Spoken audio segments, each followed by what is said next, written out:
नंदुरबार शहादा घरात घुसलेल्या बिबट्याला आईने कोंडले, 2 चिमुकल्यांचे प्राण वाचले, 4 जण जखमी.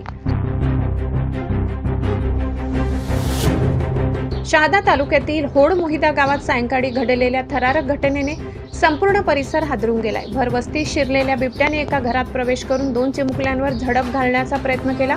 मात्र आईच्या धाडस, प्रसंगावधान आणि हिमतीमुळे मोठी जीवितहानी टळली. घरात अचानक घुसलेल्या बिबट्याला पाहताच वैशाली विशाल भामरे वय 27 यांनी जीवाची पर्वा न करता आपल्या मुलांना वाचवण्यासाठी धाडसी प्रयत्न केले.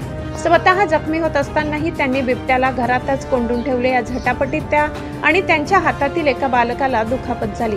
बिबट्याच्या हल्ल्यात एकूण 4 जण गंभीर जखमी झाले असून त्यांच्यावर शहादा ग्रामीण रुग्णालयात उपचार सुरू आहेत. घटनेची माहिती मिळताच वन विभागाचे पथक तातडीने घटनास्थळी दाखल झाले.